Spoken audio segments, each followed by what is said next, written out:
Okay, hold on. Hover your mouse over the bottom of the video preview window. Here.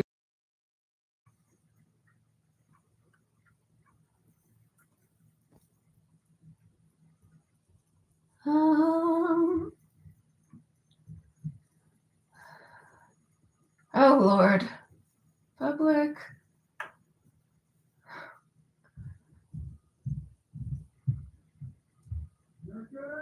Oh, you can hear me now? Can you hear me now? It is on now. Okay. Okay, let me know because I am getting strange. Yes, great. Okay, I'm going to hang up with Tammy. Thank you all for helping me through this. This is actually going to be a great class. Once we get all these technical glitches worked out, Mercury is about to go retrograde. So if you know about that it does mess up communications and technology. So we're going to work through it to really experience this heightened, sensitive, very magical energy tonight. Yes, listen, Mercury. So glad you made it here to my channel. I'm so happy to have you. I was just saying earlier that I do teach a lot of online yoga, mostly through Zoom. This is the first time I've ever done it through YouTube. So working out some glitches, but I've learned a lot tonight, and we're going to have the help of the universe too. So I think we will just jump in because it's going to be just a quick class, and I want to make sure we have plenty of time for our meditation. If you have yoga props, specifically a block, 2 is better. Grab that. If you don't have blocks, don't worry. We can work around it. If you have something, primarily it's for support. So maybe books can sometimes work. And then something that you could use as a bolster. If you have an actual yoga bolster, that is great. But if you don't, one thing that helps quite a bit is like a sofa cushion, because sofa and chair cushions have some density, so you're not so mushy. So that's what I would recommend. And that's really all we need tonight. And we're going to start right away. When I start, then I'll start telling you all about 1111. And for those of you, I'm sorry, I just jumped in, but the technical glitches threw me a little bit. For those of you who do not know me, I am Anne, or Anne Marie. I am a Yin yoga teacher. I've been a yoga teacher for 20 years and really a Yin yoga teacher for 15. It's my favorite form of yoga for many reasons. And so I'm excited to have you here and to interact as we can. So we are going to start in a modified locust pose. And really all these shapes can be done without any experience. So don't worry if you're not experienced in yoga. In Yin, we are, unlike in Hatha yoga, we're not engaging muscles. We're getting into poses and we're letting go. So it's very soft, it's very gentle, but I just want to advise everybody to listen to your body. I mean, you are your own guru. So if anything, for whatever reason, doesn't feel appropriate, don't do it. You know, if you're able to, and I'll be looking through the chat as best I can while I'm teaching, but if you need, I actually do have some substitute poses for those that might be uncomfortable in certain ones. But if if there's something we're doing that just doesn't work, you can always just lie on your back and just rest, and we'll be moving on to something else relatively soon. So let's go ahead and start, and we're going to start face down. So lying on your belly, if you can, and I'll give you an option if that doesn't work for you. We're going to put a bolster towards the back of your mat, and we're going to lie down like this.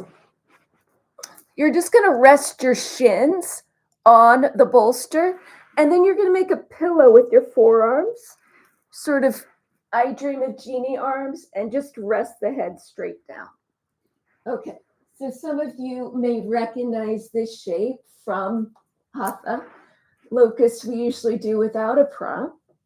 Here we're going to relax into it. And what I want you to do once you come into that shape, resting your forehead on those forearms, is just take a deep breath. I need a deep breath. Take a deep breath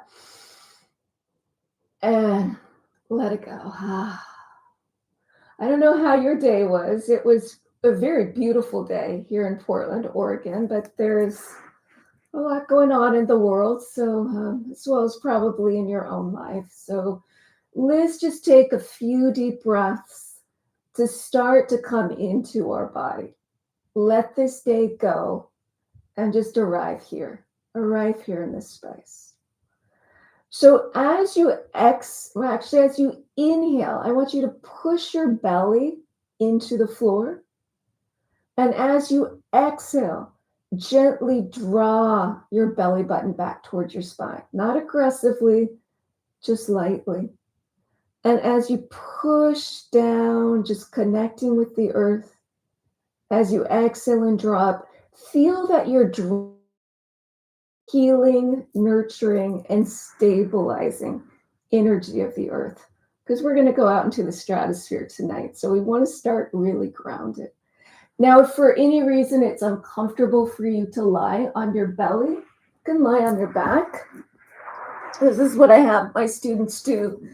If you have a bolster, you can put that on your belly sideways and wrap your wrists around it and your ankles. We call this teddy bear pose. It's like you're holding on to your teddy bear. So that'll be an option if you're not comfortable in your belly.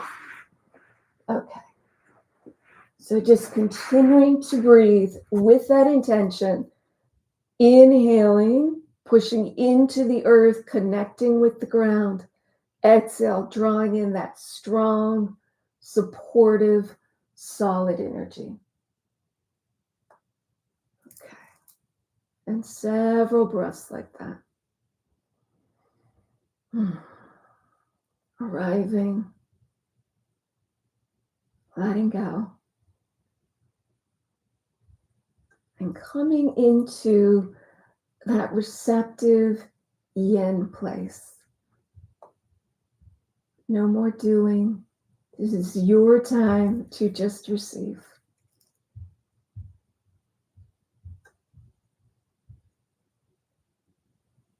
And just see if you can keep that connection of that just subtle movement with the belly. Just inhale, pushing against the ground. Exhale, a gentle drawing in of the navel back towards the spine. And I will share with you a little bit about 11/11. So it is November 11th. It, of course, is also Veterans Day. So if anyone is a vet or, has someone close to them who has been a veteran or currently in the service, certainly let's just take a moment to send them, a great depth of gratitude, particularly now because they're under a lot of pressure. So just breathing and feeling.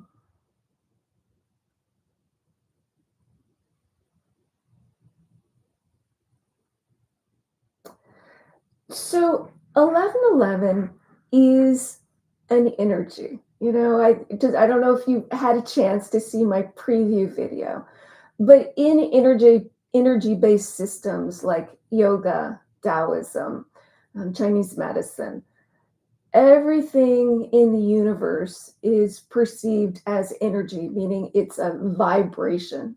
Everything has a certain frequency. Some frequencies are more dense, like this. To some extent, our body can be kind of dense. The more material something is, the denser it is. And then some things have very light frequencies. And so you can kind of think of light and heavy. Numbers too have energies. Words have energies. Thoughts have energies. So the idea in numerology is numbers are associated with certain frequencies. And the number 11 is actually a very potent number in numerology. It's called a master number.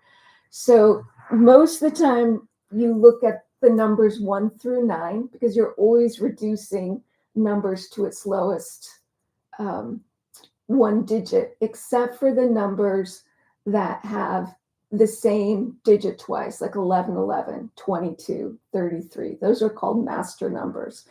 And the regular, more mundane numbers, 1 through 9, deal more with our kind of life here on this plane. The master numbers deal more with spiritual things and with, energy beyond the immediate 3D. So the number 11 is very yin-y. It is about spirituality. It is about intuition. It is about oneness. So that sense of interconnection that you may not feel all the time. Maybe in meditation you do, but that unitive state of consciousness that in spirituality sort of, what ultimately we release back into when we become spirit. Now, when you have an 11 followed by an 11, you get that double 11, 11. It actually not only doubles the energy, so it makes, the vibration even higher. It is considered a portal, meaning that we have the opportunity to seize that energy and use it to ascend a little bit. So it's very similar to what you might experience on eclipse days or equinoxes. There's just a little different collective energy, and some of it is likelier to drive us, if you're open and conscious, drive us towards sort of a spiritual upgrade. So that's what we're going to look at tonight. Okay, I'm going to get you out of this shape. So from locust, just go ahead and release your bolster. You can kick it to the side. And we're simply going to now come onto our forearms into what we call Sphinx. So this is done very simply just by having your forearms on the ground. Your elbows should be under your shoulders or slightly forward, but not back here. If you get them behind your shoulders, you're dropping down into cobra. So we want to stay with the elbows right under the shoulders or forward. Now, what I like to do, and since we're really going to be opening up the third eye tonight, is I like to use a block for my head. So I place my forehead right on the block, and you can roll the head from side to side or just simply place the weight of your head on the block so that third eye is massaged. Okay. So let's see, what else can I tell you about? So I don't know if you notice any coincidences or synchronicities today. Sometimes it is more common on days like this. And I think I was too busy, honestly, to notice it, which is terrible because, the way that intuition shows up is when we are more yin-like, when we slow down, when we make space, when we get out of the head. So in this pose, what I'd like you to do, we're working with subtle energy tonight. And one of the best ways to move subtle energy is actually with the mind. And so I want you to visualize light at the crown of your head. And on the inhale, just feel the light moving down the spine to your tailbone. On the exhale, just release it and visualize that light coming right back up and out. And let's focus on that. Inhaling from the head down to the tailbone. And releasing back out and up. Inhaling down. Exhale, release. And just try to continue with that intention.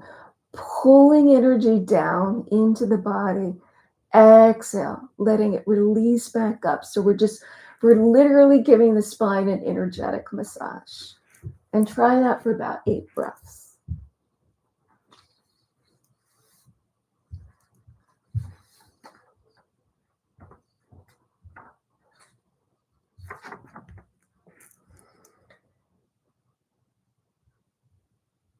So there is possibility tonight and with our meditation to receive healing. And if you want to set an intention tonight, which I recommend everybody do, um, ideally it's an intention that is based on sort of more spiritual aspirations, not so much I want to get a new car, but the energy could help you with that, honestly. It's just a high, buzzy day. But I think you'll get more help if you think about intentions about, may I release what is holding me back from awakening?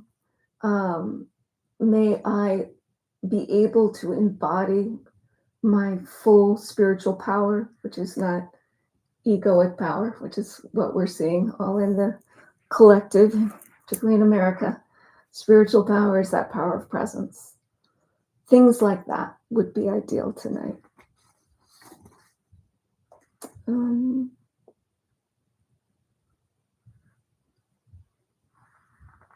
Yeah, I think that's it for now. So let's try 5 more breaths here. Inhaling from the crown of the head down to the tailbone. Exhale, release.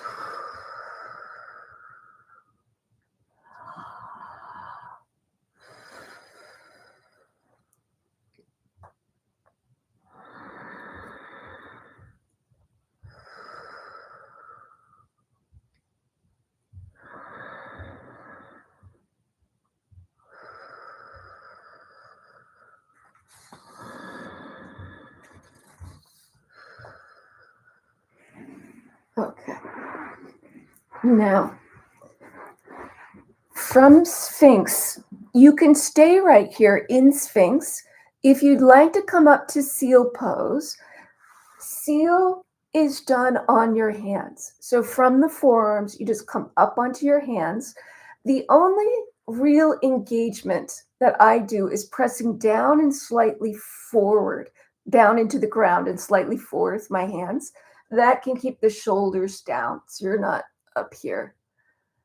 And this seal is just brings a sensation of the shape a little higher up into the mid back. If it's too much for any reason, just stay in Sphinx. Activates a little bit more the meridians in the arms, which is where the metal meridians are. We are in metal season.